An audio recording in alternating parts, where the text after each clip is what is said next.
popular, en el que, bueno, es muy controversial, y no solamente porque el tema de hoy es la Constitución de 1917 en su marco histórico y la evolución de esta gran ley que tenemos, y que, bueno, hace una semana se puso este planteamiento de hacer un Congreso Popular que reivindique precisamente los artículos fundamentales de nuestra Constitución que han sido modificados en beneficio de los extranjeros y del grupo oligárquico que está en nuestro país. Y bueno, para esta parte de la Constitución de 1917 invitamos al profesor Jesús Salmerón, quien el día de hoy nos acompaña, y a quien damos un recibimiento caluroso, porque hemos podido contar en alguna otra ocasión con él, y bueno, aparte de lo ameno, lo sencillo de su exposición, pues bueno, todos los datos históricos y de análisis que nos proporciona son fundamentales para nuestra actividad. Le agradecemos mucho al profesor Salmerón y bueno, los dejamos en su compañía y en la palabra. Muchas gracias.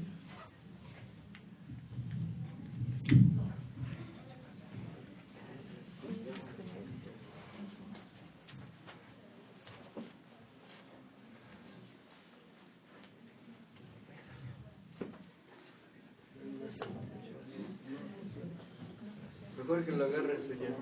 Sí, ¿verdad? Porque no puedo. Mejor que lo tome, sí, para que no esté Gracias. Sí, muy buenas tardes, amigas, amigos. Es para mí un honor estar nuevamente en este espacio. El año pasado tuve oportunidad de asistir en 2 ocasiones. Y en esa tercera quiero expresarles que para mí, Morena de Coyoacán, y todos ustedes, sin excepción, se han convertido en lo particular como un símbolo edificante para el debate de las ideas, para la libre expresión acerca de todos los grandes problemas nacionales, y sobre todo que todos contribuyamos, intentemos aportar de nuestra parte a ese entorno tan complicado en que se ha convertido el orden constitucional y de lo que se deriva en los grandes problemas nacionales de nuestro tiempo.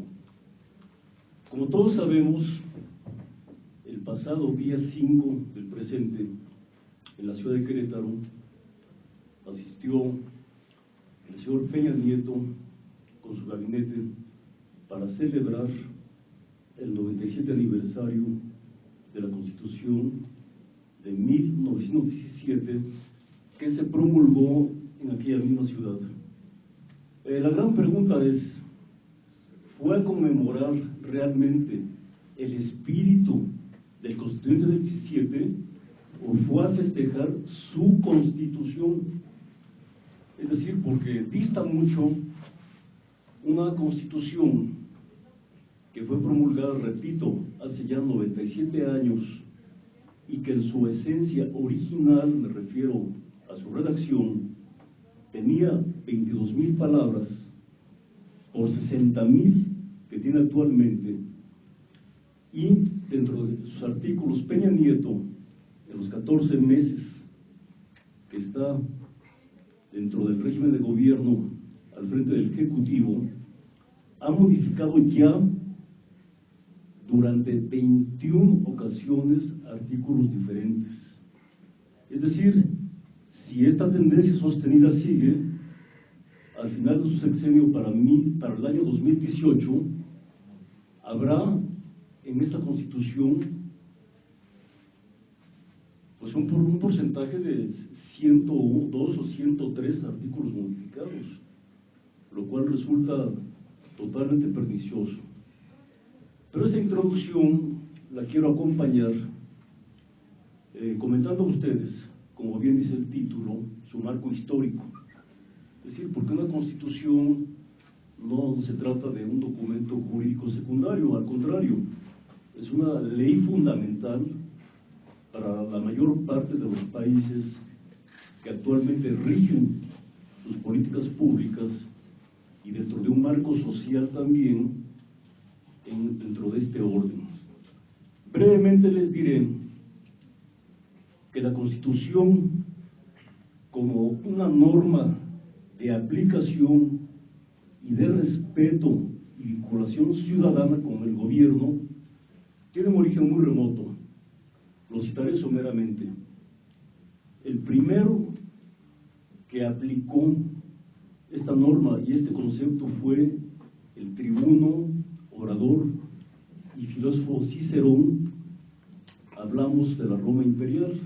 Es decir, él lo que pretendía era regular el omnímodo poder de los césares con el contrapeso del Senado romano. Pero de ahí también se desprendían varios cargos que a la fecha incluso, aún con otro nombre, pero siguen vigentes, como el caso de los questors, por ejemplo, que equivale a un tesorero, o en su caso sería un secretario de Finanzas o un secretario de Hacienda. El caso de los cónsules, que más allá de su connotación diplomática, tenían también un alto rango en la Roma de aquellos días. Pero ya entrando en materia, es muy frecuente escuchar, es muy conocido también el hecho de leer, de debatir, como un sinónimo de Constitución, al citarlo como Carta Magna. Y efectivamente, tiene también un soporte histórico dentro del derecho constitucional. Esto tiene un origen inglés. Se aplicó por vez primera en el año de 1215 por parte del rey de Inglaterra, Juan Sin Tierra. Él a su vez fue hermano de otro rey también, que fue Ricardo Corazón de León, y ambos fueron hijos de la única mujer en la historia universal que ha sido reina de dos potencias. Me refiero a Leonor de Aquitania, quien estuvo casada con Francisco VII, rey de Francia, y después con Enrique II Plantagenet, rey de Inglaterra. Este dato no es menor porque de esa manera también podemos ubicarnos en el cimiento real de lo que es la Carta Magna. Ahora bien, ¿cuál era el propósito de este ordenamiento de Juan Sin Tierra? Esto sería el equivalente a lo que son ahora las aduanas o garitas, es decir, el libre tránsito de un condado a otro, de una región a otra, de una provincia a otra, pero siempre y cuando en ese libre tránsito también hubiese el correspondiente pago del impuesto. Ese fue el espíritu que sustentó a Juan Sin Tierra para que ese documento llamado Carta Magna hubiese sido el soporte del derecho constitucional inglés, porque debo también advertirles que Inglaterra, que todos sabemos es una potencia, independientemente del bagaje capitalista e imperialista que ha tenido, hay que reconocer que es una potencia antigua, pero ellos no se rigen por una constitución. Ahí lo que predomina es lo que se llama el derecho consuetudinario, es decir, dicho en otras palabras, el derecho de la costumbre. Claro, eso no quiere decir que no existan ordenamientos, sí los hay. Vamos a estar, por ejemplo, la Carta de Westminster, otros códigos, tratados que en el Parlamento se han debatido, porque allá también está muy clasificado, vamos, el entorno de los partidos. El Partido Laborista, que es el de izquierda, por ubicarlo de esa manera, y el Partido Conservador o Cámara de los Lores, en el cual, por ejemplo, Winston Churchill, que si bien fue un notable estadista, sobre todo en la Segunda Guerra Mundial, pero él fue ambivalente en su postura política, puesto que militó y debatió en ambos partidos. Dicho lo anterior, quiero acercarme más aún a la fecha que nos concierne, pero sí tengo que hacer también otra precisión, puesto que en los albores de la Revolución Francesa, y específicamente con la toma de la Bastilla que ocurrió el día 14 de julio de 1789, este germen que surge 2 décadas después del fallecimiento de los grandes de la Ilustración, como fue Voltaire, como lo fue Rousseau, como lo fue Diderot, D'Alembert, por citar algunos. Bueno, Marat fue posterior, fue del bando girondino republicano, que ahorita explicaré con mucho gusto. Es decir, este germen genera la inquietud ideológica, que es una pena, porque hay política comparada y por eso lo expreso así. Es una pena que en México no tengamos una generación previa a nosotros que nos haya heredado ese soporte ideológico. Lo que ocurre también es que una revolución no es producto solamente de ideas dispersas o de una lucha armada, es decir, la acción bélica como tal. No, esto va más allá de eso. Tiene un propósito bien definido, pero para lo cual, insisto, se requiere una ideología que le dé un sendero. ¿Qué ocurrió con la Revolución Francesa? Que en medio de las contradicciones que tuvieron, pero sí cambió el orden social establecido. Es decir, sí suprimió a la monarquía para dar paso a un régimen civil. Ahora bien, como citaba nuestro amigo en nombre de Marat, quiero comentarles que es muy pertinente que también ubiquemos el origen de los conceptos políticos que son muy frecuentes en nuestros días, es decir, el concepto de izquierda y el concepto de derecha. Y es precisamente en este movimiento de la Francia revolucionaria, como ya dije, a partir de 1789, cuando surgen estos conceptos acerca de una postura ideológica. Ustedes se preguntarán por qué, y es mi obligación explicarlo. Se forman 2 bandos republicanos, solamente que uno era un bando republicano moderado, que eran los girondinos, y el otro era el bando republicano radical, que eran los jacobinos. La Revolución Francesa tuvo 3 etapas en su inicio, que fue el juramento del juego de la pelota, o el frontón, como se ha practicado hasta nuestros días. En segunda instancia fue la Asamblea Constituyente, y la tercera, la Asamblea Legislativa, que fue la que configuró la primera Constitución francesa. Ahora bien, sí vale la pena también mencionar a los personajes que intervinieron en los grandes debates y que han sido también soporte para el derecho parlamentario. Dentro del bando jacobino, el caso de Robespierre, el caso de Danton, el ya citado Marat, Camilo Desmoulins. En el otro bando, Condorcet, Barnard, Roland, es decir, era la parte científica de la Francia de finales del siglo XVIII. Pero ¿qué tiene que ver eso en las luchas de independencia y constituciones de América Latina? Resulta que las revoluciones no son producto de un germen tampoco social, casual ni marginal. Históricamente, y lo podemos dilucidar al mencionar 3, la francesa, la rusa y la mexicana, se generan en la clase media. Si bien es cierto que en México también tuvo mucha participación, mucha fuerza el sector rural, pero vamos, yo me refiero exclusivamente a la parte de las ideas. ¿Por qué? Porque la generación previa, como ya mencioné, en el caso de Francia, sí nutrieron a través de sus obras, como el Contrato Social, por ejemplo, de Juan Jacobo Rousseau, el Diccionario Filosófico de Voltaire y su vasta obra, que no viene al caso mencionar en este momento, pero que fueron más de 70 libros. La misma enciclopedia, que fue el primer acervo del saber universal, que fue producto del talento el entusiasmo y la dedicación de Diderot y d'Alembert. Ahora bien, en su repercusión hacia lo que es ahora América Latina, la clase criolla, pues era precisamente la clase media, es la que estaba en ese estamento entre el hispano y el indígena.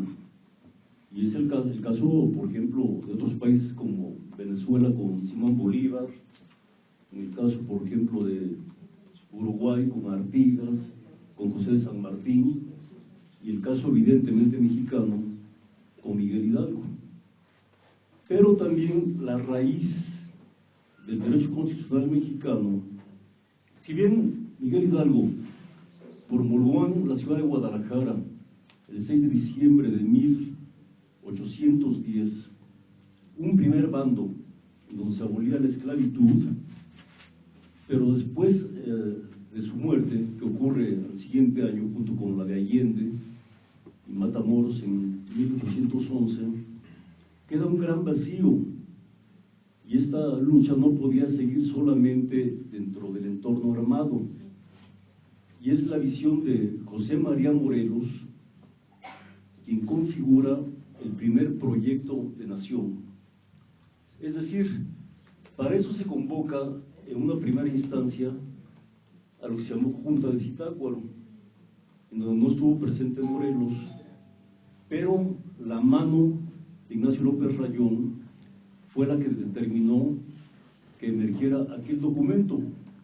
Solamente que en dicha ordenanza había una vinculación muy cercana al monarca español Fernando VII. Eso, y también las desavenencias con otros compañeros de la lucha insurgente, hicieron que Morelos convocara a un congreso en la ciudad de Chilpancingo. Este precisamente cumplió 200 años el día 13 de septiembre del año pasado en cuanto a su inauguración, y su clausura fue el día 6 de noviembre de aquel año que ya mencioné, de 1813. De ahí emanaron 23 puntos que a dicho documento se le llama los sentimientos de la nación. Y este es el precepto original, vamos, es la piedra angular, el cimiento de lo que después sería la marcha de México a través de sus constituciones. En una historia tan accidentada como la mexicana, ha habido tres a lo largo de esa historia, partiendo de la consumación de septiembre de 1821. La primera fue la que se promulgó el día 4 de octubre de 1824, la cual fue configurada por 171 artículos. La segunda fue ya en pleno horizonte liberal, y también, por qué no decirlo, con el golpe de estado de Comonfort, cuando encarcela incluso a Juárez, y ya en libertad él con su gobierno itinerante en Veracruz y Zacatecas, complementa la Constitución del 5 de febrero de 1857 con las leyes de reforma. Quiero comentarles que las leyes de reforma no fueron producto de un debate rápido, por el contrario, fueron muy reflexivas en cuanto al entorno jurídico, político y social de la época, tomando en cuenta las limitaciones que había de un gobierno totalmente itinerante. Incluso pues llegó a lo que se llama ahora Ciudad Juárez, que antes era Paso del Norte. Y aquí también quiero comentar que el preámbulo para el Congreso Constituyente del 17, donde participaron personajes de la talla de Ignacio Ramírez el Nigromante, por ejemplo, de Francisco Zarco, de Melchor Ocampo, de José María Lafragua, José María Iglesias, entre otros. Esta Constitución nace a contracorriente. ¿Y a qué me refiero con esto?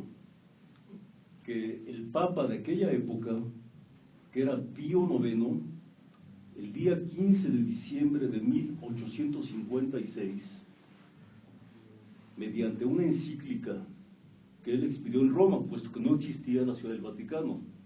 El Vaticano se forma muy posterior, hasta 1929, a través de los tratados de Letrán, entre Mussolini y el Papa Pío XI en aquella época. Bien, este Papa que mencioné, Pío IX, declara como herejes a todo aquel mexicano que tuviera respeto, que se hubiese, sentido inmerso en este nuevo orden constitucional. Y una característica esencial de este texto es la forma liberal que adopta, lo que el maestro Reyes Heroles llamó en su tercer tomo de Liberalismo Mexicano la sociedad fluctuante. Es decir, porque no había tampoco una estabilidad en el orden social.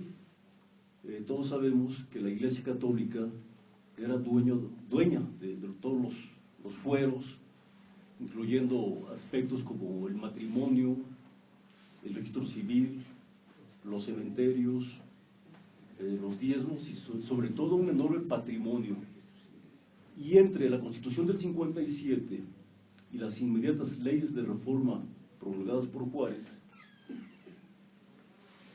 se hace la separación Estado-Iglesia para crear un Estado secular, es decir, un Estado netamente civil, al margen de lo que después sería ya en la Constitución de 1917 la muy bien redactada norma que está en el artículo 130 constitucional referente a la separación Estado-Iglesia, aunque el régimen de Carlos Salinas de Gortari pues la modificó radicalmente, a tal grado que ya actualmente pues, el Estado mexicano o el Estado Vaticano pues, tienen relaciones diplomáticas. Es una gran contradicción de las muchas que abordaremos esta tarde. Después de la reinstauración de la República, que ocurre con el fusilamiento de Maximiliano, de Mejía y Miramón, Juárez pone en práctica a partir de 1867, con toda su normatividad, tanto la Constitución del 57 como las leyes de reforma, aunque un sector conservador, entre los que predominaba, por ejemplo, Lucas Alamán, o el caso también de Fernando Ramírez, se oponían a ello. Sin embargo, esta Constitución tuvo vigencia hasta el día 5 de febrero del 17 del siglo anterior. Solamente que quiero hacer una acotación en el sentido. Cuando mencioné la Constitución de 1824, en su esencia tiene tres aspectos fundamentales que deberían respetarse, pero lamentablemente no lo es así. Es decir, esos aspectos son que es representativa, republicana y democrática. Y en esto pues es muy claro el poder observar dentro del panorama. Si configuramos el país de aquella época como una república, veremos que está formado por 25 entidades federativas, pero de las cuales 4 eran territorios. Me refiero a la Alta California, a la Baja California, a Colima, y un estado que era único en aquel tiempo, que era Coahuila y Texas, porque es hasta 1847 cuando se suscita la separación de Texas. No, Quintana Roo es posterior, esto ya es producto del 17.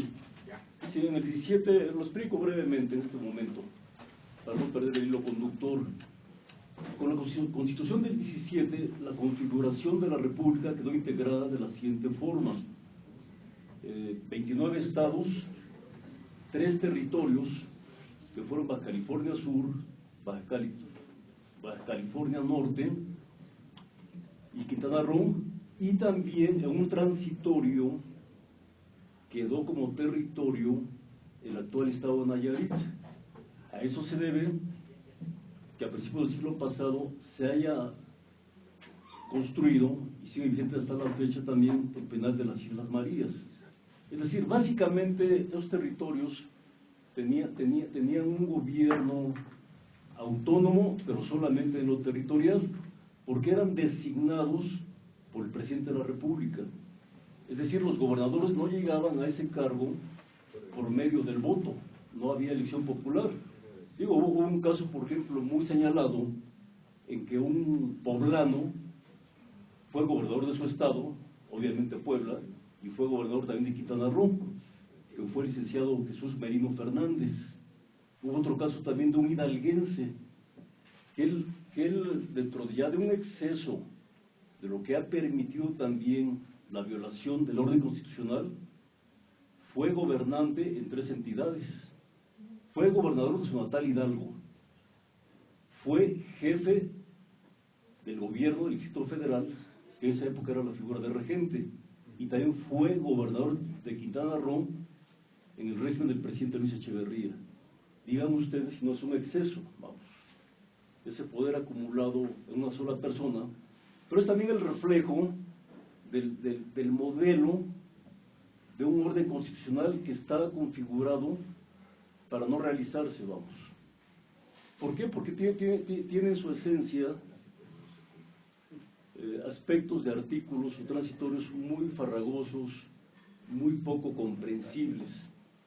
Es decir, estamos hablando de una constitución sin constitucionalistas. Yo les puedo preguntar, y me pregunto a sí mismo, si en el Congreso de la Unión actual, dentro de los 128 senadores y los 500 diputados, ¿existen realmente constitucionalistas? La respuesta es que lo que existe es que hay cabilderos jurídicos, y hay también quien se dedica a la intriga palaciega para acuerdos. Es decir, ¿qué fue lo que ocurrió con estas reformas? Que fueron parte de una simulación de un llamado Pacto por México, que todos sabemos que eso borra de un plumazo toda oposición. Es decir, más bien se convierten en partidos de colaboración. Evidentemente que me refiero al PAN y al PRD, como en los años 70, en los años 80, existían el PAR, por ejemplo, el PPS, el PST. En cierta época también, claro, sí, creado en el Bajío, con González Goyaz como candidato en el 82 a la presidencia. Es decir, esta Constitución abre una gran interrogante. ¿Hasta qué grado para los mexicanos es realmente viable? O dicho de otra manera, ¿hasta qué grado nos es útil? Es decir, un precepto que tiene ya de 136 artículos, modificaciones en 127 de ellos. Es decir, ya ese espíritu original se ha perdido completamente. Ya en su esencia de los debates de Querétaro no existe en México, porque lo que ocurrió en las recientes reformas, la energética, la política, la de telecomunicaciones, la educativa, que además se tocaron artículos torales, como es el 3º, el 27, el 123, el 130, y no menosprecio a otros, pero sí son torales por lo siguiente. Aquí sí quiero abundar un poco en el origen de la Asamblea Constituyente del 17. ¿Por qué?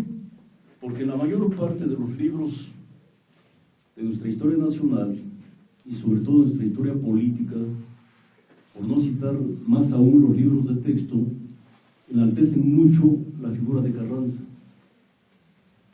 Solamente que Carranza fue un producto del modelo de Porfirio Díaz, y eso lo aplicó de manera contundente cuando fue presidente municipal de su pueblo de origen, de Cuatro Ciénegas, Coahuila.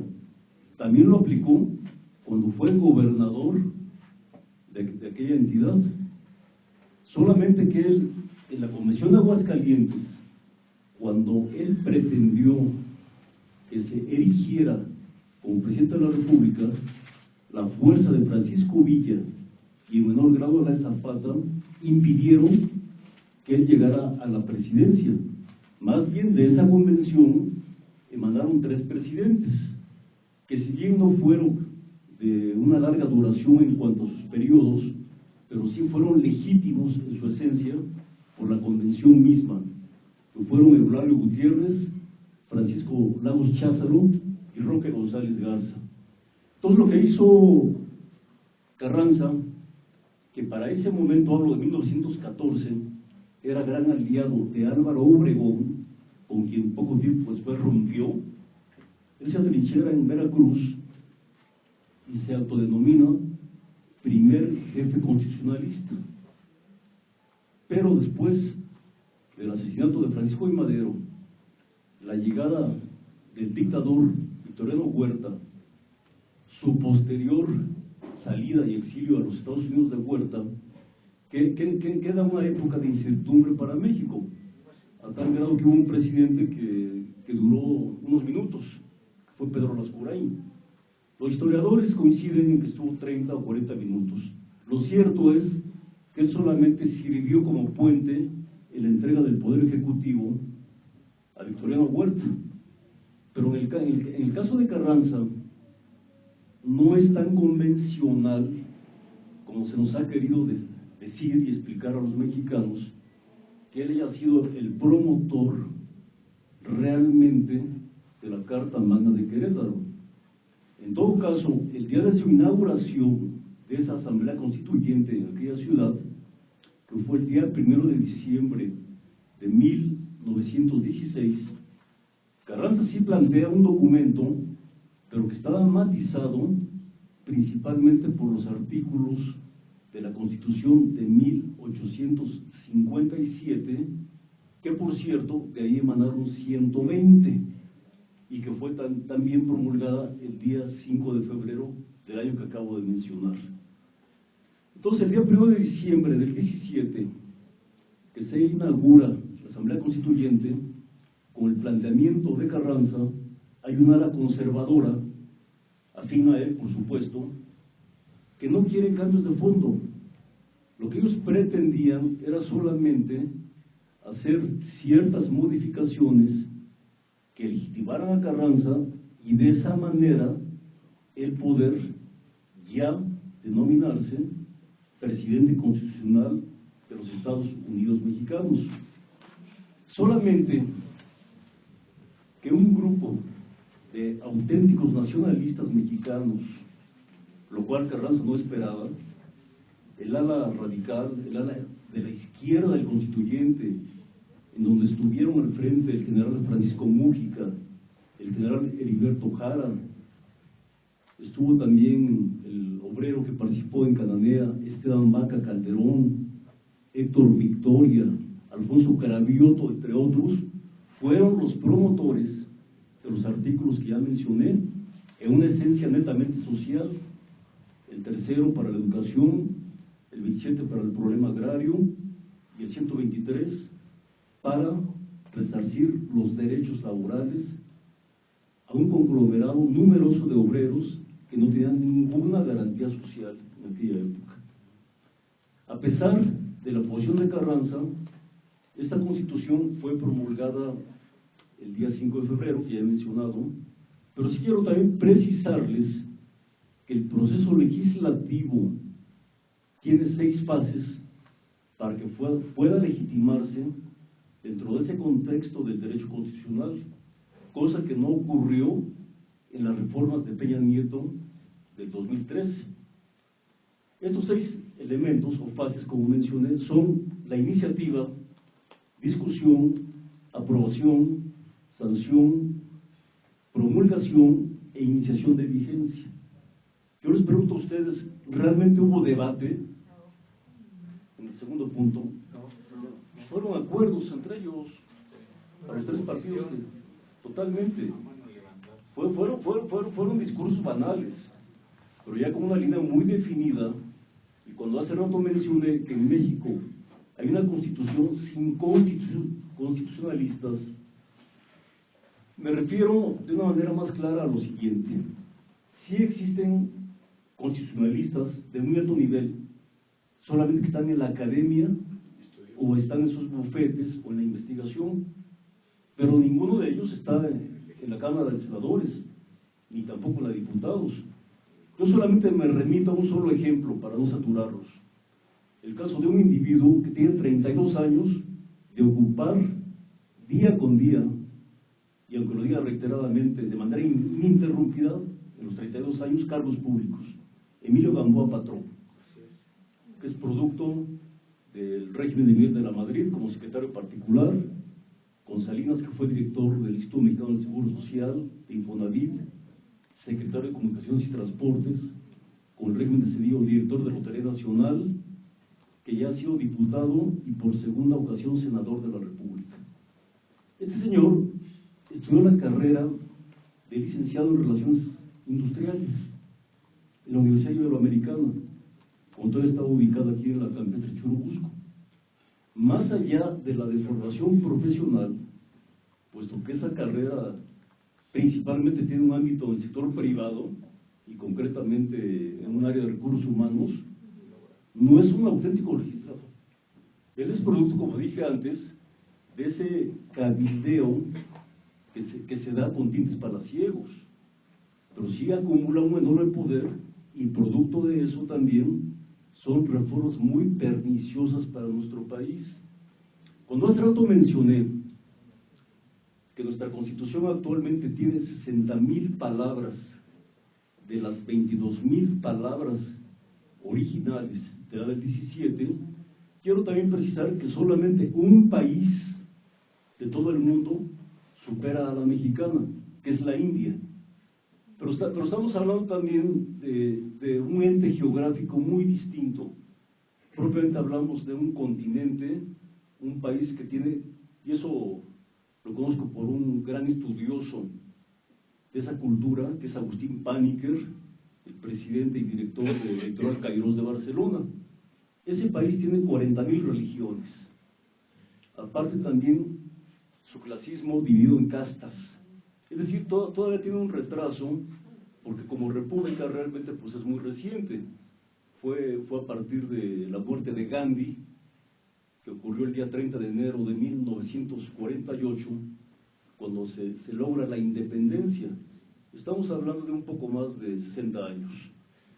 Pero bien, la gran mayoría de los países que se norman por medio de una constitución son producto de textos que surgieron después de la Primera Guerra Mundial, o en su caso muchos que han emergido después de la caída del muro de Berlín en 1989 y la desaparición de la Unión Soviética en 1991.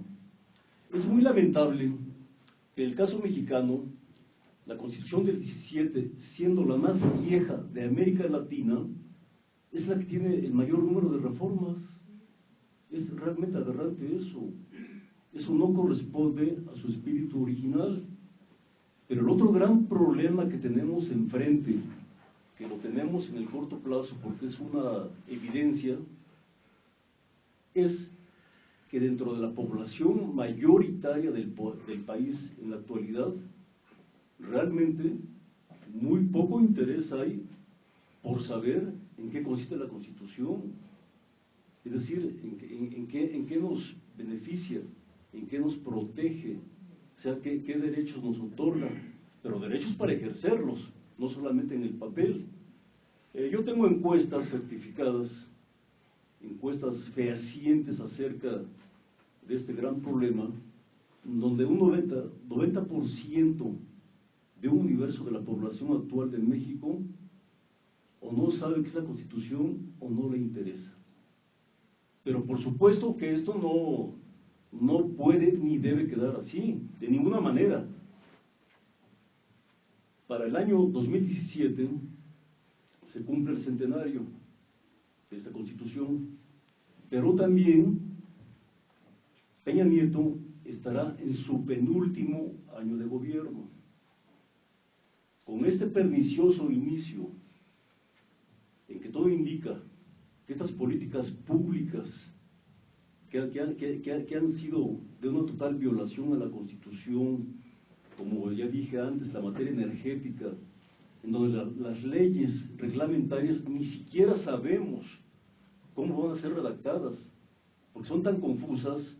Yo pongo un caso que expresé aquí el año pasado cuando hablé del problema de Pemex en el mes de mayo. Los contratos que le llaman de utilidad compartida, ¿sabemos realmente cómo se van a redactar?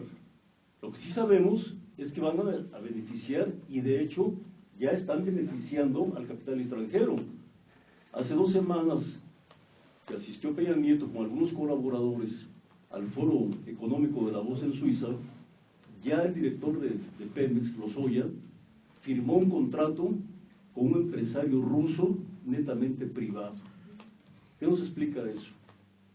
Ya Iberdrola, la compañía española que ha tenido mucha injerencia en la energía eléctrica mexicana, actualmente ya genera el 50% de lo que el país produce.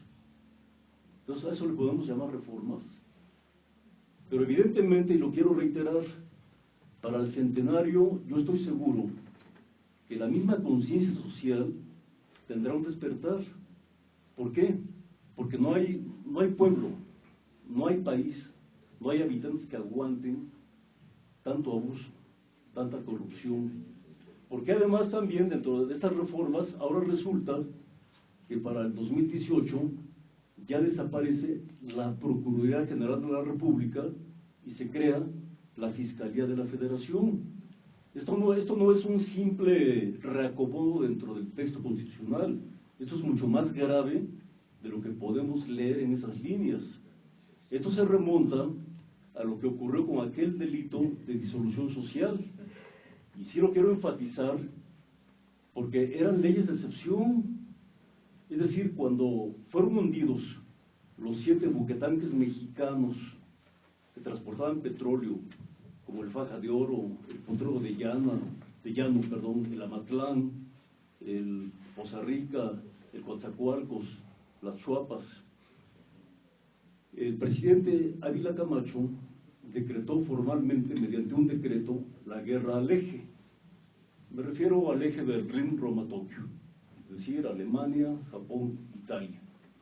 Para lo cual se modificó la Constitución, y dentro del Código Penal de la Federación y Territorios Federales, insisto, en aquella época pues estaba Quintana Roo, las 2 Baja California, se crearon estas leyes de excepción, pero con el propósito de que solamente tuvieran vigencia durante los acontecimientos alusivos a la Segunda Guerra Mundial. Es decir, con toda claridad se especificaba que ya con el armisticio esas leyes quedarían derogadas. Y concretamente me quiero referir a lo que fue el artículo 45 del Código Penal de la Federación, para lo cual previamente se tuvo que hacer una modificación a la Constitución. Pero resulta que la Segunda Guerra Mundial termina. La rendición de Alemania fue el día 8 de mayo de 1945, y la de Japón después de las 2 bombas atómicas de Hiroshima y Nagasaki respectivamente. Hablo de agosto de aquel mismo año. Eso quiere decir que en el periodo de sesiones que se inauguró el día 1 de septiembre de 1945, esas leyes de excepción, en donde estaba tipificado el delito de disolución social y que correspondía al último año del régimen de Ávila Camacho, debería quedar derogada. ¿Pero qué pasó? El presidente deja vigente ese delito.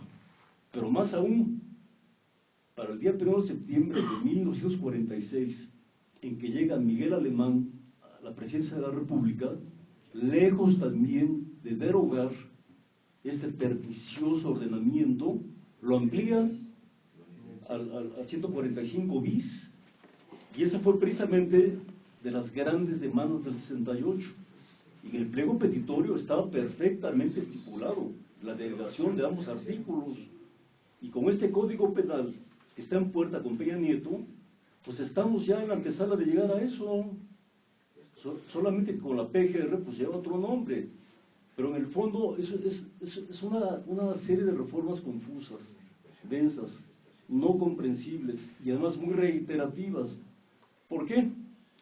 Ya desde el régimen de Vicente Fox, el de Calderón, y los 14 meses que lleva el actual, se han creado instituciones sumamente densas dentro de su ubicación constitucional. Me refiero a lo que se le llama órganos constitucionales, como es el caso del Banco de México, como es el caso de la COFETEL, como es el caso, por ejemplo, el caso del IFE, que su primera etapa realmente funcionó y lamentablemente pues ya está a un paso de desaparecer para crearse el INE. ¿Sí? Esto provoca una enorme confusión, pero también hay que recalcar que para esas élites que elaboran esas instituciones, sí también tienen emolumentos, prestaciones sumamente elevadas si nos vamos a un estándar dentro de los salarios mexicanos. Pero pongo ejemplo más ilustrativo. ¿Ustedes realmente creen que en el caso del Banco de México, que ahora tiene la figura de gobernador, Agustín Carstens y el anterior Guillermo Ortiz Martínez, realmente tienen la autonomía como tales? Por supuesto que no. Ellos obedecen en una primera instancia a la Secretaría de Hacienda y Crédito Público, pero ya en un entorno mayoritario, más bien al consenso de Washington. Ahí se dictan las políticas para el Banco de México, concretamente el Fondo Monetario Internacional, el Banco Mundial, el Departamento del Tesoro, la Reserva Federal. Eso es lo que realmente ha creado ese modelo que tanto daño le ha hecho al país. Todo resumiendo, para el centenario de esta Constitución del 17, estoy seguro que la conciencia crítica del mexicano sí será mucho más elevada. Estoy seguro que será más intensa, más dinámica, más participativa y propositiva. Yo reitero mi felicitación a ustedes, porque realmente en grupos como este, que es donde uno puede participar abiertamente, pero con sustento, no a la discusión banal, ni mucho menos venir aquí a predicar un discurso de retórica histórica, narrativa o descriptiva, no. Aquí lo que yo he procurado, y también en reciprocidad he notado la participación de ustedes, es realmente dar una visión analítica de estos problemas, porque de otra manera también caemos solamente en un recuento de vaguedades que no conducen a nada. De mi manera personal, de cómo vislumbro el escenario del centenario de la Constitución, veo tres aspectos que pueden suscitarse. La primera, que siga como está. La tercera, que se crea realmente un Congreso Constituyente, que no están las condiciones dadas, pero que sí es posible. Y la tercera, que se haga una reconfiguración a fondo, porque ya para esa fecha tampoco van a estar los legisladores de ambas cámaras. Ya en el 2015 habrá renovación en el Congreso de la Unión. Entonces, esos tres escenarios son los que vislumbro en este momento. No quiero hacer pronósticos aventurados, solamente me estoy basando en unas reformas, como ya dije, perniciosas para el país y que solo benefician a una sola élite. Y ya incluso los ajustes de cuentas de este régimen están a la luz del día. Acabamos de ver el viernes, por ejemplo, el cese de Francisco Rojas en la Comisión Federal de Electricidad. Ya el director de PEMEX Exploración y Producción también lo hicieron renunciar el mismo viernes, a Carlos Morales Gil. Ya en la Oficialía Mayor de Educación Pública también hubo cambios. Es decir, ya esta élite de Peña Nieto, dentro de su reparto que tienen con el grupo mexiquense y los hidalguenses, cada día que pasa, lamentablemente, implica un mayor costo socioeconómico y político para todos nosotros. Con esto termino, les agradezco en todo lo que cabe su participación, su asistencia, y tengan la seguridad que en cuanto foro sea invitado, con muchísimo gusto asistiré. Muchas gracias.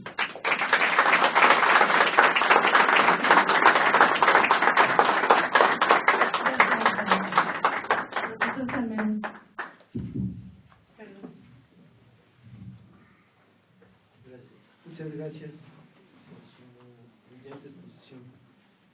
Yo quisiera preguntarle qué implicaciones vislumbra usted en el caso de la reforma política y los cambios que en este contexto de reforma política se le harán a la Constitución.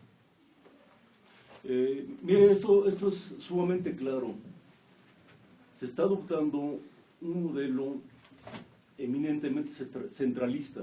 Gracias. Centralista porque se quita la facultad de que un Estado de la República tenga su propio Consejo Estatal Electoral, para empezar. Es decir, es como en el virreinato. Ya las decisiones partirán del centro hacia los estados. Pero algo más grave aún, que se está violando un principio que fue soporte del sistema político mexicano, la no reelección. Es decir, con esta reelección de diputados, de senadores, pues no nos extrañaría que también Peña Nieto quiera reelegirse. Es decir, porque ya hubo dos presidentes, debo decirlo frente a ustedes, que sí lo intentaron. Es decir, hicieron incluso un laboratorio para poder tener este mecanismo de viabilidad. Fueron Miguel Alemán y Carlos Salinas de Gortari. Por supuesto que lo intentaron. Entonces es muy preocupante porque el IFE, que fue una aspiración ciudadana, donde por fin después de muchas décadas y sexenios, a partir del primero de Lázaro Cárdenas en el 34, es decir, el gobierno era juez y parte en las elecciones. Lo que regía era la Comisión Federal Electoral, pues que todos sabemos que era un órgano de gobernación. Y el caso más ilustrativo fue la elección del 88, de aquel 6 de julio, cuando la caída del sistema que anunció en su momento Manuel Bartlett, que por cierto ahora es senador por el PT, como todos sabemos. Pero sí, definitivamente esta pregunta conlleva a esclarecer que estamos ante una medida regresiva constitucionalmente, históricamente y políticamente.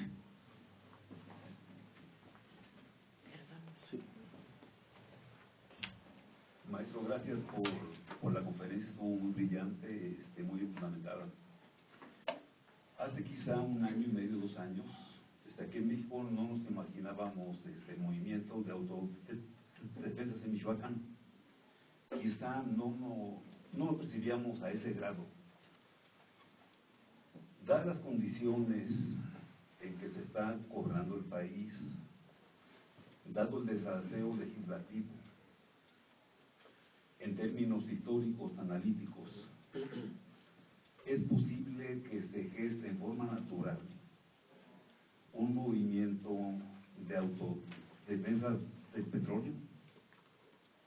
Única pregunta.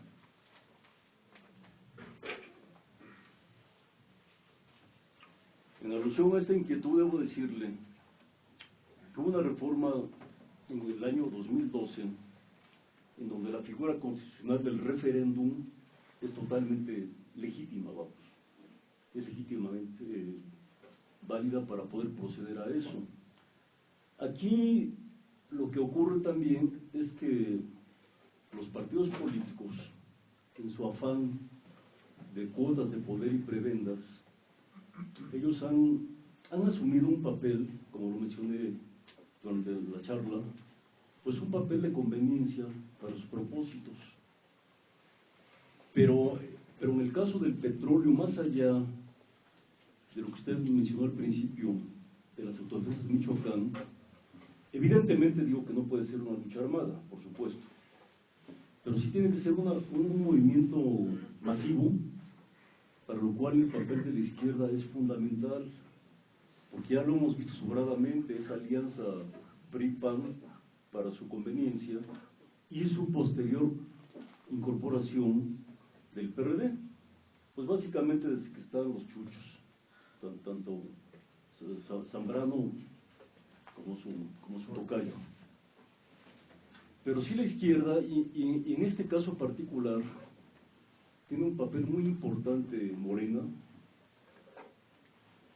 un papel que debe tener un principio unificador de suma, pero también un hilo conductor de su propósito. Es decir, un bagaje constitucional, pero a la par también de esa presión social. Vamos, porque no basta la pura movilización. Eso debe compaginarse también con lo que dije anteriormente, con las ideas.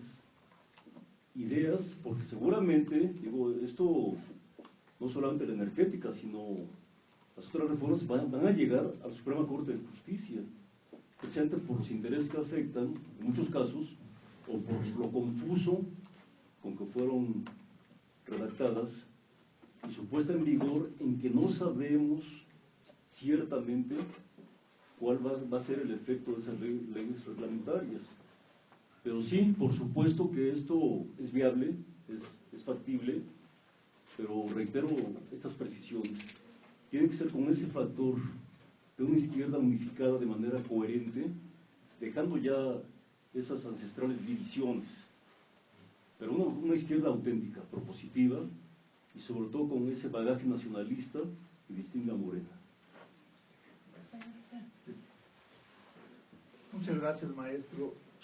Me atrajo mucho el título de su ponencia, que dice la Constitución de 1917, que en relación me surgió una duda, por eso vine a esta conferencia. No sé si nada más sea mía o pudieran algunos otros compañeros tener la misma inquietud. Si las contrarreformas de la derecha han atentado contra los pilares fundamentales de la Constitución de 1917, como son el artículo 3, que atiende la educación, el artículo 123 con la reforma laboral, el artículo 27 contra la propiedad agraria, y ahora el 25, 27 y 28, que destruyen definitivamente el legado de la Revolución Mexicana. Entonces la pregunta que yo me hago, ¿tenemos Constitución todavía si se han destruido los pilares fundamentales de la Constitución de 1917? Esta cuestión, y quiero citar el título de un libro que lo he consultado, lo he leído en varias ocasiones, que fue del maestro, nacido en Campeche, Alberto Tordo Urbina. Él fue un notable constitucionalista y también se dedicó al derecho del trabajo. Pero este libro se aboca exclusivamente al tema que usted está citando y se llama La Constitución Mexicana de 1917, la primera socialista del mundo. Es decir, las constituciones tienen dos modelos, pueden ser rígidas, pueden ser flexibles. Por ejemplo, Hitler tenía constitución, Stalin tuvo constitución a pesar de ser dictaduras, Mussolini también la tuvo, pero eran constituciones rígidas. Lo que pasa es que en el caso de la mexicana, que es flexible y no es consuetudinaria, como dije hace un momento, como lo es la de Inglaterra, por ejemplo, que se basa en la costumbre, la mexicana es flexible en ese aspecto, pero ciertamente su espíritu original ya se perdió. Usted mencionaba el artículo 3. Déjeme decirle que durante muchos años se buscó, se luchó, se pretendió que se alcanzara la descentralización educativa. Es decir, que cada gobierno estatal tuviera su presupuesto propio, con una partida, por supuesto, de la federación, a la cual él contribuye también, y poder tener pues un cuerpo docente que fuera acorde con las necesidades educativas de cada estado. Pero ¿qué pasa? Que ya se derogó ese principio. Ya nuevamente la federación está manejando, no va a manejar, está manejando ya los recursos concernientes a la educación en los estados. Y un caso muy ilustrativo lo tuvimos apenas ayer cuando estuvo Chaufer en Michoacán. ¿Cómo se dirigió al gobernador Vallejo? El gobierno federal le otorga 2,000 millones de pesos para escuelas, para material escolar y para enseres. Es decir, ya como un acto casi de caridad le está diciendo. Es decir, mi gobierno central te está dando algo que tú debes corresponder también con tu actuación política, como priista que eres, sobre todo, porque pues, Vallejo, todos sabemos que es priista. Entonces, esa descentralización, ¿qué implicación tiene también? Pues que el modelo sindical también, en contubernio con la SEP, es el mismo que se ha practicado. Lo que ocurrió el año pasado, el día 26 de febrero, con la maestra Elvester Gordillo, que todos sabemos cuál ha sido su sanción, que por cierto será muy leve, porque la señora el próximo año cumple 70 años y queda en libertad, por cierto. El día 6 de febrero cumple años ella. Pero vamos, el modelo de contubernio sindical con la Secretaría de Educación Pública es el mismo que se creó desde 1972 de manera oficial. Y aquí sí quiero hacer también una mención al papel de Carranza como presidente. Es decir, él dentro de su modelo de depositario del Poder Ejecutivo suprimió la Secretaría de Educación Pública. Es decir, a él no le convenía un país ilustrado. De hecho, cuando él llega a ese cargo, la población mexicana tenía 12 millones de habitantes, de los cuales en edad de votar eran 3 millones. Y él solamente llega con 200,000 votos. Y curiosamente la elección fue el día 11 de marzo de 1917, cuando se promulgó, y él tomó posesión el 1 de mayo de aquel año, cuando esta Constitución del 17 entró en vigor. Ustedes dirán si son coincidencias, o es el modelo que tenemos también ahorita. Arreglas. Por supuesto, que son pactos, ¿sí? Con una supuesta legitimación. Pero retomando su pregunta inicial, en el caso de la materia educativa, por supuesto que está esto ya en un caos.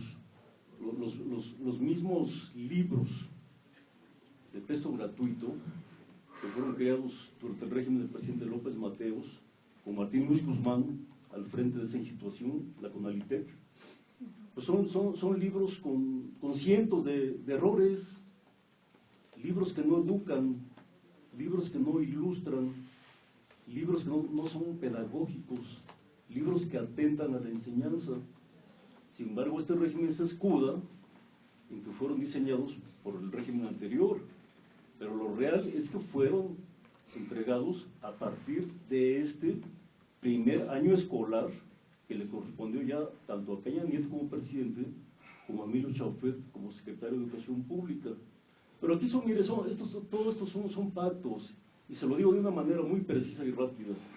El primer cargo de mediana importancia que tuvo Peña Nieto fue en la campaña de Emilio Chaufer en 1993, cuando él fue vicecoordinador de finanzas.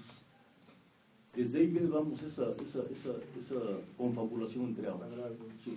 Después, obviamente, pues ya su tío Arturo Montiel lo va gradualmente elevando entre otros cargos a llegar a ser gobernador, que fue la antesala de la presidencia. Ahora, lo que se refiere a lo que usted comentaba en el artículo 123 y antes el artículo 27, por supuesto que son artículos torales de la Constitución. En el caso del 27 ya, desde el régimen de Carlos Salinas de Gortari, fue radicalmente modificado. Ya desapareció la pequeña propiedad, desapareció el ejido, entre otras figuras constitucionales que realmente eran de esencia netamente social. Es decir, como unidades de producción, que se les diese o no se les otorgara recursos es otra cosa, pero eran figuras netamente de espíritu agrario, como lo fue el constituyente del 17. Y en el caso del 123, en materia laboral, pues es una regresión también históricamente hablando. Voy a poner un ejemplo de lo que era la tienda de raya, que todos sabemos, y cómo se les pagaba a los jornaleros en las haciendas de porfiriato. Pues era en especie, pero nada cambia lo que ocurre ahora, por ejemplo, con Goldbar. en que la mayor parte del sueldo de los trabajadores se les paga con cupones para mercancía del mismo almacén. Y así ocurre también con infinidad de empresas, sobre todo extranjeras. Otro caso que conozco de primera mano es el hecho también de los contratos a prueba. Hay empresas sumamente numerosas en México actualmente en que eligen entre una enorme cantidad de aspirantes a un puesto: vas a trabajar en mi empresa pero a prueba durante un mes, y así se la llevan, de tal manera que en los 12 meses del año puede tener a 12 trabajadores a prueba y no haber pagado un solo sueldo. Es una regresión de más de 100 años. Pues ¿cuál espíritu del progreso? Ni mucho menos. Es absolutamente pernicioso para el país, para los ciudadanos, lo que está ocurriendo con estas llamadas reformas. Y solamente para beneficiar a una élite, como pronuncié hace un momento, de intereses extranjeros, y también pues a una élite mexicana que cada día se hace más rica. Ya por no hablar de Slim, podemos hablar de otros grandes capitales que hay en México al amparo del poder público, como el de Salinas Pliego, que está en esa élite. Hace un mes y medio acaba de comprar el Atlas de Guadalajara en 500 millones de pesos. Y hace 2 semanas acaba de comprar las tiendas Blockbuster. No es tanto por las películas, esa empresa de hecho ya está en quiebra. Por Atlas dije que pagó 500 millones, por Blockbuster pagó 320 millones. Pero lo que va a ocurrir con esos locales es que va a expandir su Banco Azteca. ¿Por qué? Porque el negocio de películas ya no es rentable. Eso ya no es la fachada de un negocio que le autoriza a la Secretaría de Hacienda. Espero haber contestado su inquietud. Maestro, yo quisiera, gozando de su excelente y brillante intervención, que me aclarara 2 cosas para mi acervo cultural. Cuando menciona usted en la historia de la Constitución, nos vamos desde los romanos, etcétera. Sí. Hay un personaje que usted no mencionó y creo que fue en el que se inspiró Benito Juárez para hacer las leyes de reforma, Valentín Gómez Farías. Puedo estar yo equivocado. Si estoy equivocado, quiero saber el papel importante que pudo haber tenido Valentín Gómez Farías. Ese es uno.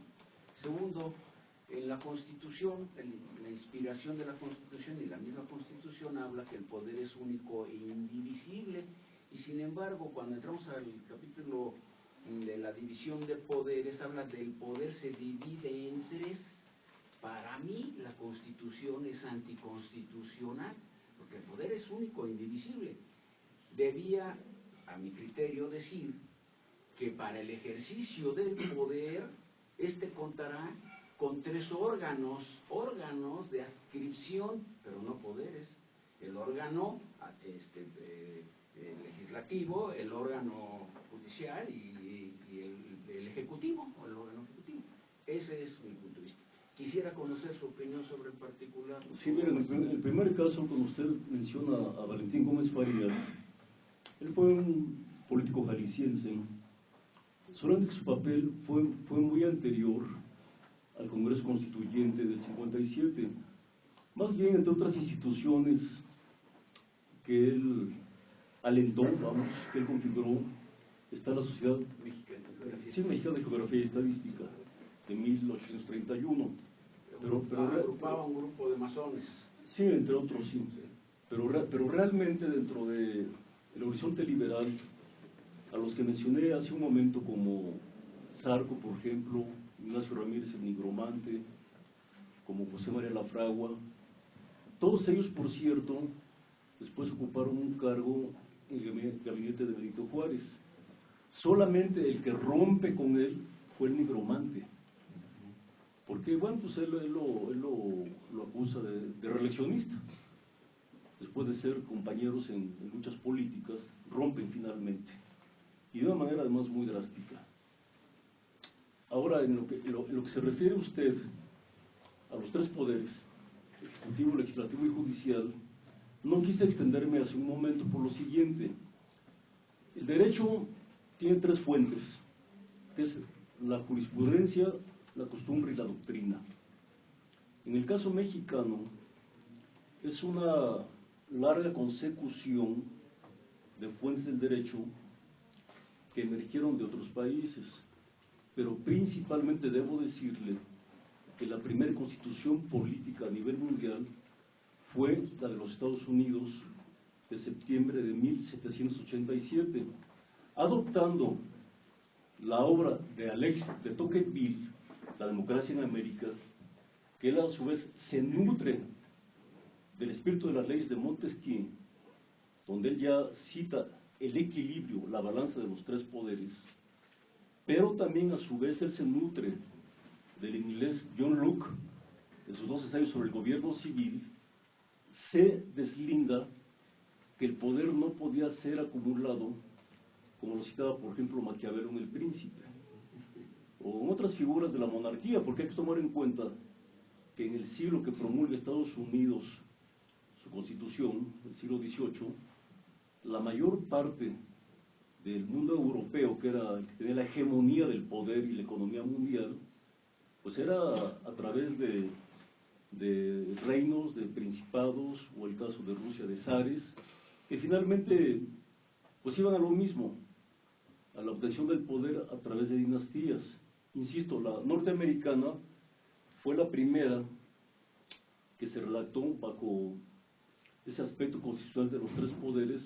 Por cierto, fue en la ciudad de Filadelfia donde se promulgó esta constitución, y México no es que haya copiado el modelo norteamericano, pero sí como fuente de derecho, dentro de la jurisprudencia que ya existía de la norteamericana, México tomó el modelo, más no su esencia, y por eso mencioné al principio que en la primera, que fue del día 4 de octubre de 1824, se divide no solamente en los tres poderes, porque además se crea también la Suprema Corte de Justicia de la Nación, se crean las 2 cámaras también, pero es muy pertinente comentar que ya había un referente para México. Concretamente fue el 25 de septiembre, en lo que le llaman los padres fundadores, entre otros Franklin, por ejemplo, John Adams, George Washington, Jefferson, son los que llevaron a cabo este proyecto, pero también es muy pertinente resaltar que aquella constitución ha sido muy pocas veces modificada, es decir, lo que le llaman ellos enmiendas, que aquí en México, bueno, se le llaman reformas. Las enmiendas en Estados Unidos son realmente en casos sumamente trascendentes. Uno que puedo comentar ante ustedes para ilustrar el dato es, por ejemplo, en el caso del presidente Franklin Roosevelt. Él llegó a la presidencia en 1932, terminó su primer periodo 4 años después, en el 36. Él sigue hasta el 40, pero es cuando se suscita la Segunda Guerra Mundial, a partir de 1939. Entonces hay una enmienda a la Constitución para un tercer periodo de Roosevelt, que por cierto no lo termina, porque él fallece en abril de 1945, y Harry S. Truman es el que concluye ese periodo, y es también el armisticio de la Segunda Guerra Mundial, como ya mencioné, sobre todo con la decisión del bombardeo a Japón. Entonces, este espíritu de los tres poderes no es netamente mexicano. Resumiendo, es de parte del constituyente estadounidense, de la obra de Montesquieu, El espíritu de las leyes, y del inglés John Locke, 2 ensayos sobre el gobierno civil. Entonces yo puedo concluir, maestro, discúlpeme. Sí. Si el poder era único, indivisible y lo tenían los reyes, quiere decir que ahora en México tenemos 3 reyes: el rey del poder ejecutivo, el del poder legislativo y el del poder judicial. Mire, lo que ocurre es lo siguiente, que dentro de la ciencia política hay una figura que se llama el derecho divino de los reyes, que ellos realmente estaban convencidos de eso, o sea que las dinastías emanaban de ese poder divino. Vamos, no era un sarcasmo, era una realidad, y sobre todo en la forma absolutista en que gobernaron. Un caso muy concreto, por ejemplo, fue el de Luis XIV, el llamado Rey Sol en Francia, que perduró en el poder 64 años.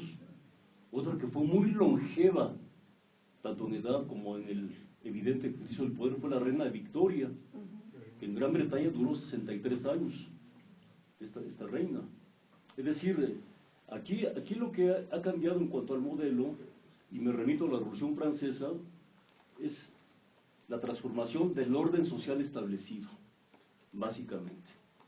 Aunque ciertamente la revolución también, con sus excesos, pues nuevamente llegaron a un imperio que fue con Napoleón, y en medio un directorio que fue un gobierno civil. Pero sí la secuela que deja esta revolución acerca de una sociedad laica, de escuelas públicas, de museos públicos, de los comicios para cargos de elección popular, es un bagaje que no tiene desperdicio. Que sea otra época y se condicione de otra manera es distinto, pero los orígenes son esos. Gracias. Yo le quiero hacer una pregunta.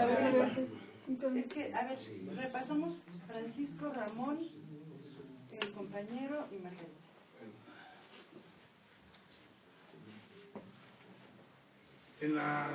En el concepto de la transformación del orden establecido, en sus tres alternativas que plantea o posibilidades de futuro, sí, el que quede como igual, no constituyente, y el tercero, en el tercero está implícito la transformación del orden social establecido. Esa sería una pregunta. La otra, viendo que este Estado de Derecho ya no existe, que es un Estado neocolonial, un Estado ocupado, un Estado transnacionalizado, o como le queramos llamar, ¿qué posibilidades hay en una movilización social y en desobediencia civil pacífica que estas contrarreformas, como toda mala ley, pues no sea de observancia general? O sea, ¿hasta qué punto nosotros podemos ser definitorios en que no observemos, en la medida de nuestras posibilidades como ciudadanos, ninguna contrarreforma? Y concretamente, a lo mejor donde más chance tengamos es en la reforma educativa, apoyando a los maestros, ¿verdad?, para que no observen ninguna transformación o esta contrarreforma.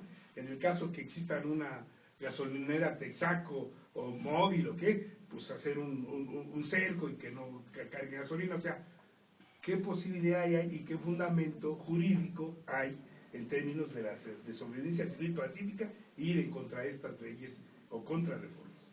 Mire, referente a su primera pregunta, acerca del tercer aspecto que comenté como un posible escenario, que fue lo que cité, que es una configuración a fondo de la Constitución, por supuesto que se deriva también en un aspecto evidentemente social, por lo siguiente: hasta la fecha se ha venido modificando, pero solamente dentro de las élites, tanto del Ejecutivo, Legislativo como del Judicial. Pero no ha habido un espacio realmente para que el debate ciudadano sea tomado en cuenta. Esto se asocia mucho con la segunda pregunta, y debo decirle que sí es viable, y lo voy a citar como ejemplos. La desobediencia civil pacífica es una ideología que creó Henry Thoreau.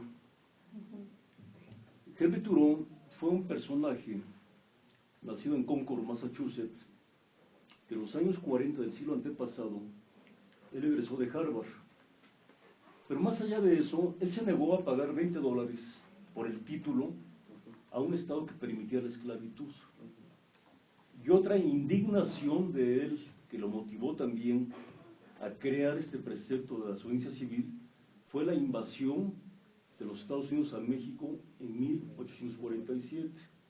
Pero vamos, los ejemplos que quiero citarle acerca de por qué es viable esta doctrina son, en primer lugar, el de Gandhi en la India, que a partir de 1931, cuando aquella marcha de la sal en contra del impuesto de los ingleses, sí logró aglutinar a millones de hindús, de indios, como se denominan. Pero más allá de eso también tuvo una consecuencia muy lamentable que él no calculó. Es decir, que una vez obtener la independencia de la India del Imperio Británico, vendría una sangrienta pugna en la partición de la India a Pakistán.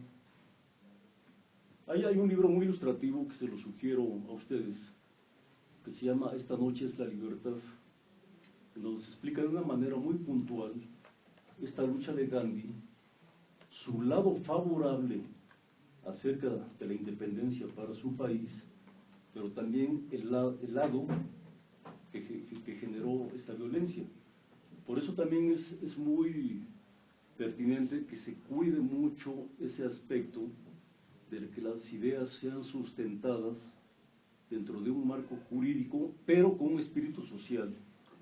El segundo ejemplo que quiero mencionar, y que es una evidencia hasta la fecha, porque no se entendería la llegada de Obama a la presidencia de los Estados Unidos a partir de la elección, me refiero a la primera obviamente, del día 4 de noviembre del año 2008, y obviamente pues con el segundo periodo que empezó el día 20 de enero del año pasado, no se entendería, repito, sin la participación activa de Martin Luther King.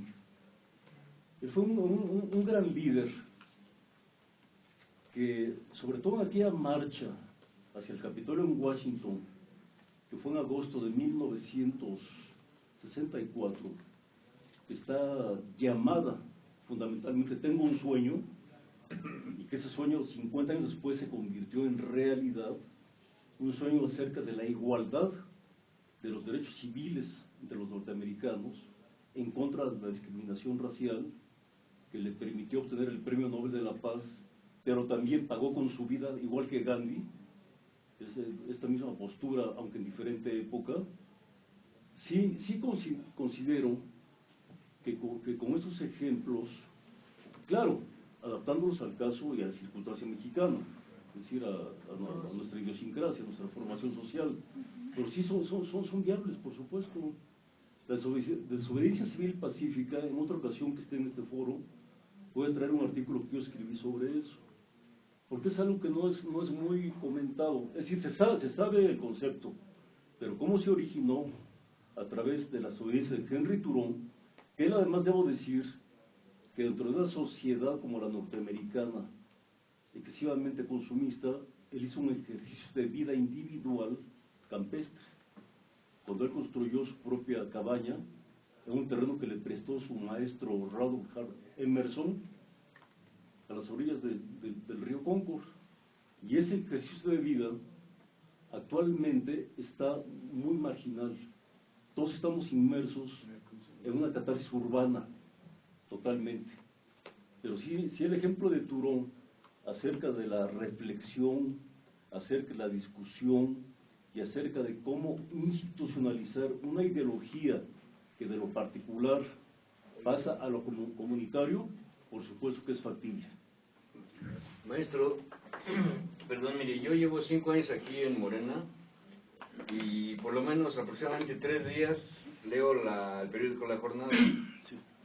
Mi pregunta es la siguiente y mi pregunta es,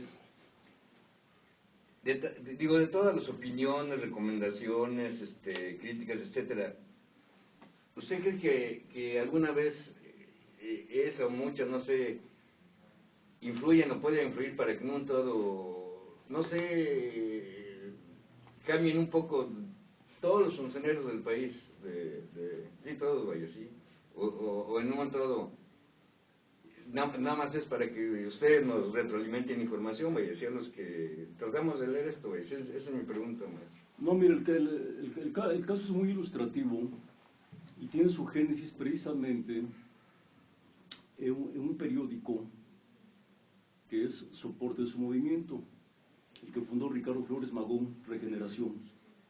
Yo creo que mayor elocuencia no puede haber acerca de cómo es factible que el ciudadano se informe, se entere, pero dentro de una información transparente, nacionalista, y que aborde los problemas nacionales, pero dentro de una óptica de transformación. Claro, hubo también la independencia de otros periódicos de combate, pero en menor escala.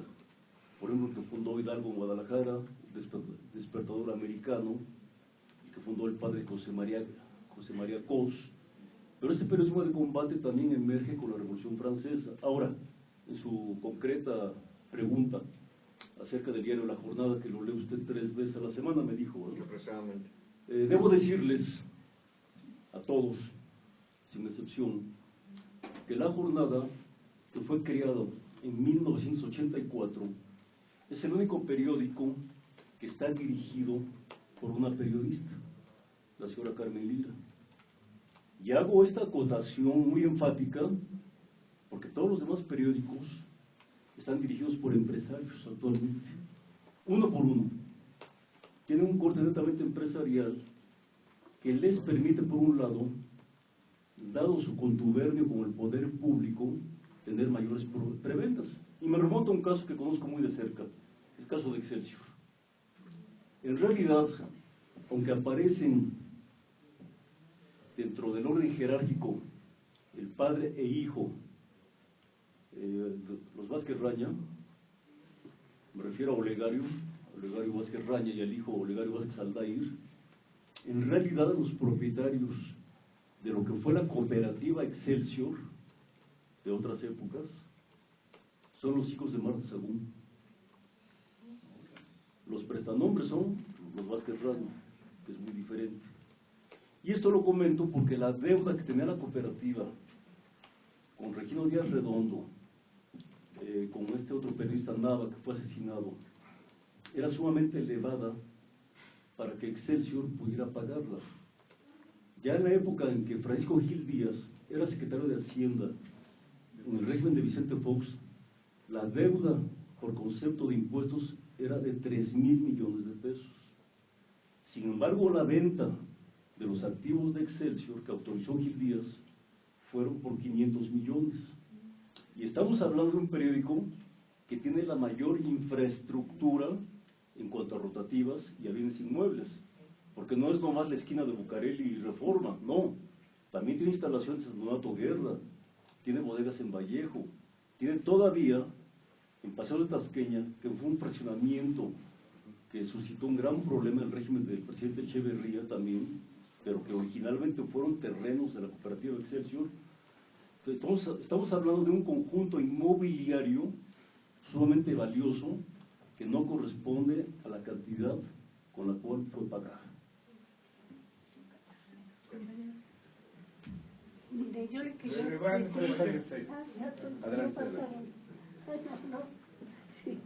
¿Yo soy o el señor? ¿Yo? Le dijo que adelante, María. Bueno. Mire, yo le quería preguntar sobre la opinión o los estudios que hizo Maquiavelo sobre los estados históricos cíclicos, que es la monarquía, la oligarquía y la democracia, que nos pudiera explicar sobre esos estados cíclicos, que él se basa ya en una auténtica movimiento social, ya lo está viendo él sobre las actividades sociales que están históricamente realizadas, ¿no? Entonces yo quería que usted nos... Sí, mire, con mucho gusto le voy a contestar esta pregunta que resulta para mí también, igual que todas, muy importante, solamente que es el contexto de otra época. Hablamos del Renacimiento con Nicolás Maquiavelo. 1500 y sí. Precisamente el año pasado, en diciembre del 2013, se cumplieron 500 años de la publicación del Príncipe, que no es la única obra de Maquiavelo, pero sí es la más conocida, porque él también escribió El arte de la guerra, escribió también La historia de Florencia, escribió una obra de teatro que se llamó La Mandrágora, y escribió también 2 ensayos acerca de la década de Tito Livio, es decir, dentro del Imperio Romano. Pero en alusión a su pregunta, debo decirle que básicamente lo que Maquiavelo escribió acerca de lo que usted comenta es la técnica del poder. Es decir, no cómo debe ejercerse el poder, sino cómo se ejerce en la realidad, que es muy diferente. Porque una cuestión es la norma, es la legislación, y otra cosa es tener el poder real, el poder financiero, el poder armado. Ahora, por otro lado, también esta inquietud que se genera en él es porque en aquella época, en el siglo XVI, Italia no existía como la nación que conocemos actualmente. Era fundamentalmente un conglomerado en constantes riñas, guerras, disputas, sobre todo territoriales, de hegemonía, que la constituían 5 grandes centros de poder, que era el reino de Florencia, el reino de Nápoles, el reino de Milán, el reino de Venecia, que por cierto era el más poderoso, aún más que Florencia, y los estados papales.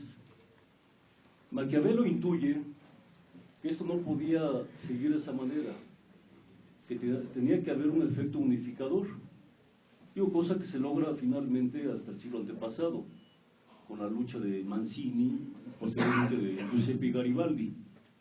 Se logra lo que se llamó originalmente la Italia unitaria, que fue su primer nombre como concepto de nación. Ahora bien, él en sí no habla de democracia en el aspecto del bienestar de la población o de la participación activa de una sociedad, no. Él se refiere más bien a la hegemonía de un gobernante, en este caso la figura de un príncipe, tomando en cuenta el papel que había jugado en su tiempo César Borgia, el hijo del Papa Rodrigo Borgia, de nombre, y con el nombre papal de Alejandro VI, hermano de Lucrecia Borgia, y otro hermano menor que se llamó Joffre. Ahora bien, Maquiavelo lo que trata también de hacer con esta obra es poder resarcir sus privilegios que tuvo como canciller de la señoría de Florencia. Y concretamente, aquí hay un error histórico que leí en varios periódicos del mes de diciembre que aludí, del 2013, en donde citaban que Maquiavelo le ofrece esta obra a Lorenzo de Medici, lo cual no es cierto, porque Lorenzo de Medici ya había fallecido en 1492, estamos hablando de 19 años antes, así que él no podía ofrecer una obra de un poderoso, de un banquero, de un mecenas, que pudiera resarcir su puesto como canciller. De hecho, el príncipe lo escribe Maquiavelo en su refugio campestre, pero era un refugio muy rústico, muy modesto, sumamente humilde, que se llamó San Casiano, en las afueras de Florencia. Es donde él, a partir de sus reflexiones y sus vivencias propias en el ejercicio del poder, sobre todo como embajador ante Francia, entre otras potencias de aquella época, y sobre todo su lealtad a su tierra natal, que era Florencia, pues él queda en una situación lejano al manto protector que tuvo durante mucho tiempo, que era el poder florentino. Quiero decir solamente como un dato complementario, que dentro de la historia universal, donde ha regido el poder del dinero, además obviamente del de las armas, 5 han sido las grandes monedas que han tenido la hegemonía. Digo, 3 están vigentes, que es el euro, el dólar y la libra esterlina de Gran Bretaña. Pero también tuvo un gran poder a nivel europeo el florín de Florencia, cuya moneda emitieron la familia Medici. El Medici significa médicos de origen, transformados en banqueros y, como dije también, en mecenas. Pero hubo también otra moneda de gran poder, que fue el besante. Esa moneda fue emitida por el emperador Justiniano en la época de esplendor del Imperio Bizantino. Estamos hablando del siglo VI de nuestra era. El besante le dio un gran poder a Bizancio, tan es así que este imperio duró 1000 años, hasta la invasión de los turcos en 1492. Es lo que le puedo citar acerca de esta inquietud. Sí.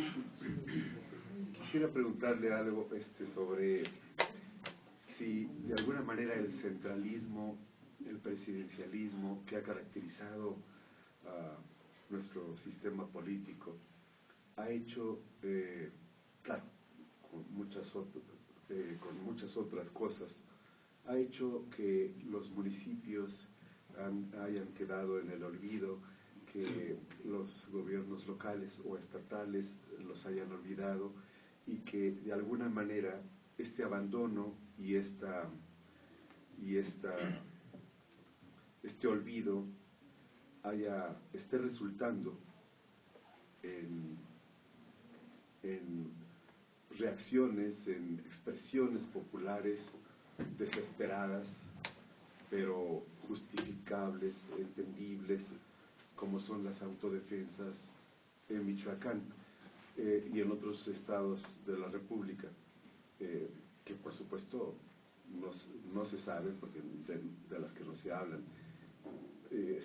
Por otra parte, quisiera preguntarle si de alguna manera o de otra, esta idea de la división de poderes, con la complejidad de los tiempos modernos, se ha venido desgastando, está siendo de alguna manera ineficaz, y si usted piensa que la creación de órganos constitucionales autónomos, empujados sobre todo por la sociedad, por la ciudadanía, como en algunos países de Sudamérica, unos cuantos, pero algunos son hechos reales, han empujado organismos constitucionales autónomos que sí cuidan, que sí defienden los intereses de la ciudadanía, como contraparte a lo que ocurre en México con este peso del presidente y este peso de los partidos políticos y de las clases políticas en esos órganos constitucionales autónomos que deberían de ser autónomos, independientes. Mire, referente a su primera pregunta, debo decirle que el municipio en México tiene un antecedente europeo, y no precisamente de España. El antecedente es en Suiza, cuando en el siglo III se crean los cantones, es decir, que es el núcleo central de la ciudadanía, de la cual emerge un poder ciudadano. Lo que ha ocurrido en México es que es una herencia histórica de formación social que tenemos, puesto que la Nueva España tuvo un papel evidentemente centralizador, y una prueba de ellos es que la colindancia con Guatemala, a lo que es ahora aquel país, daba un rango menor, ya que era capitanía. Pero el virreinato de la Nueva España, junto con el del Perú, eran los más poderosos de la América de la época colonial. Tan es así que incluso Filipinas, estando en el continente asiático, dependía de la Nueva España. Pues un territorio creado por Felipe II, de ahí la derivación de su nombre, ¿no? Filipinas por Felipe. Ahora bien, en cuanto usted me pregunta acerca del papel del municipio libre como tal, debo decirle que actualmente en nuestro país existen 2.439 municipios, pero ciertamente resulta de una manera muy desproporcionada esa división municipal. Tenemos el caso de Oaxaca, en primer lugar, con 570 municipios. En segundo lugar, Puebla, que tiene 217. En tercero está Veracruz, con 209. Muchos más oscilan entre los 100, como Chiapas, Jalisco, entre los 100 y los 121, como el Estado de México. Y unos también pues muy pequeños, como el caso de Baja California Sur, de Baja California, Tlaxcala y Colima.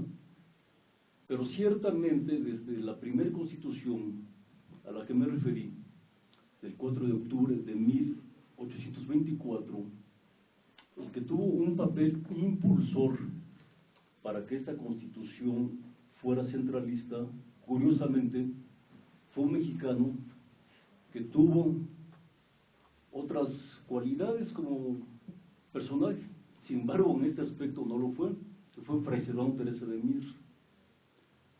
Solamente que la participación de Miguel Ramos Arizpe, viendo la fallida Constitución de Cádiz en el año 2012, cumplió 200 años, llamada la PEPA coloquialmente, ¿no? Porque pues, se promulgó el día de San José. Allá fue un fracaso. ¿Por qué? porque España está regida más bien por autonomías regionales. Lo podemos ver actualmente el caso de la pugna de Cataluña, ¿no?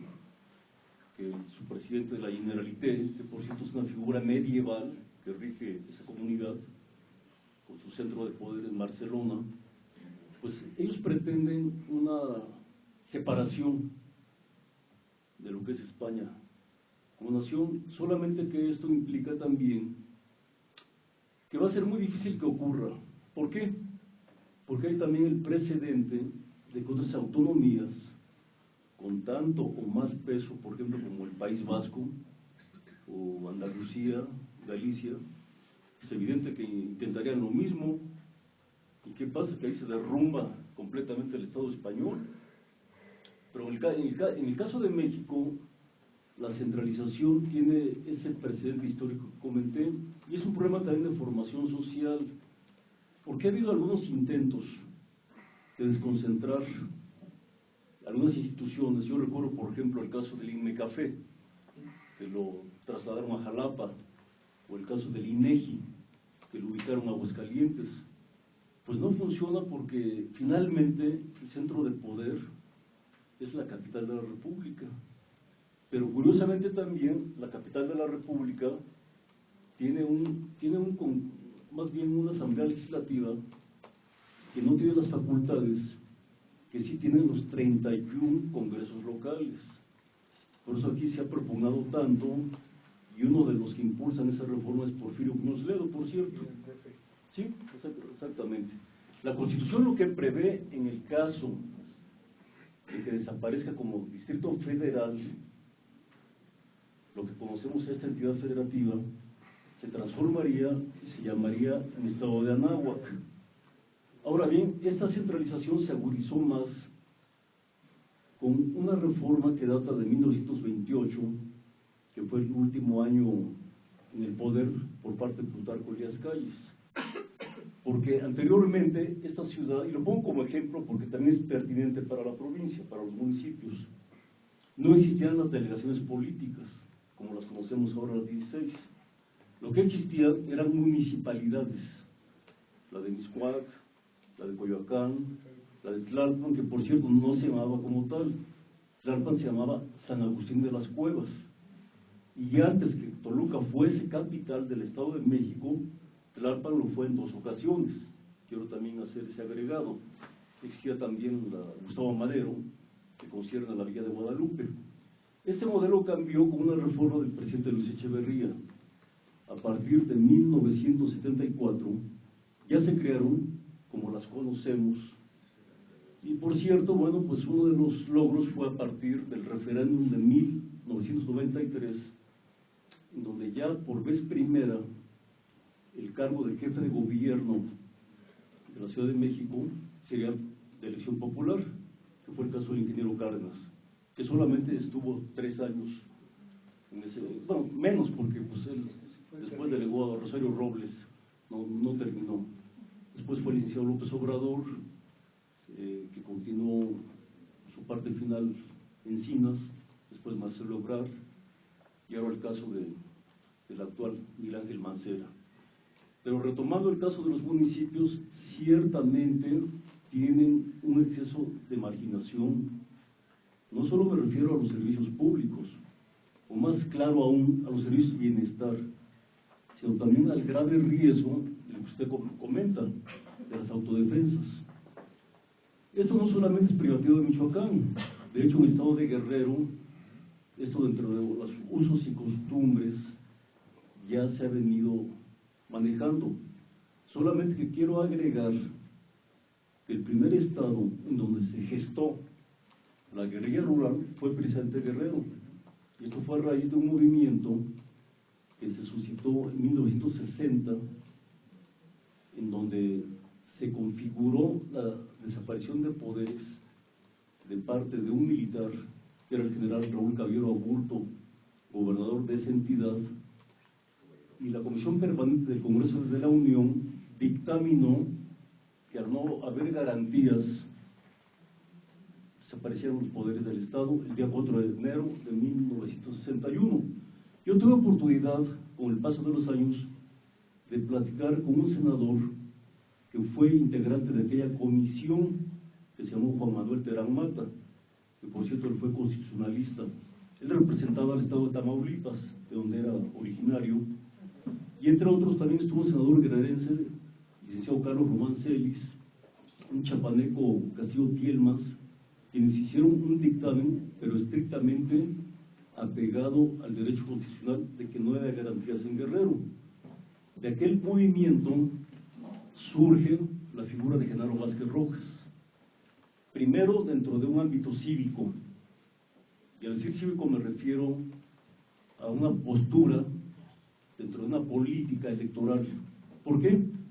Porque él y el grupo del cual era integrante, la Asociación Cívica Guerrerense, postulan para el día 1 de diciembre de 1963 al doctor Raimundo Barca Alarcón, perdón, él fue la contraparte, ellos postulan al licenciado José María Suárez Telles en contra del candidato del PRI, Raimundo Barca Alarcón. Evidentemente que con esa maquinaria priista, pues sin duda ganó el doctor Abarca. Pero aquí lo grave del asunto fue que tanto el licenciado José María Suárez Telles como Genaro Vázquez fueron encarcelados en Iguala por el delito que antes aludí de disolución social.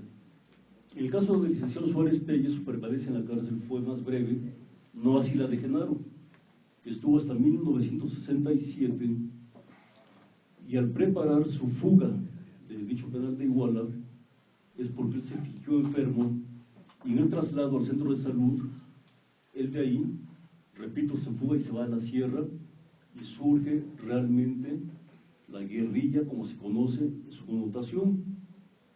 Él muere en circunstancias no esclarecidas históricamente, el día 2 de febrero de 1972, en las cercanías de Morelia, Michoacán, y al relevo de esa misma, claro, con otra tónica, pero en la misma línea llega Lucio Caballas Barrientos. Y a la muerte de él en 1975, el último en esa escala, pero en una dimensión menor, culmina con la muerte de Carmelo Cortés Castro.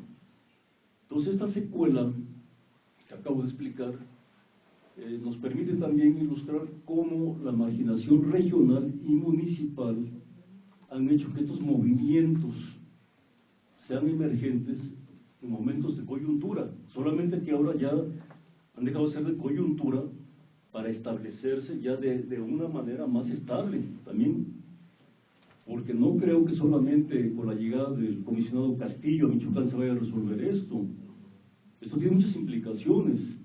Vamos, ya no se sabe exactamente hasta qué grado ciudadanos aparentemente honorables estén coludidos con templarios, o con la familia, o con el cártel de Jalisco. Y es muy difícil hacer un deslinde por el poder de cooptación que han tenido. Pero sí, resumiendo en esencia, sí falta mucho por hacer para que sea auténticamente constitucional lo que señala la Constitución en cuanto al municipio libre.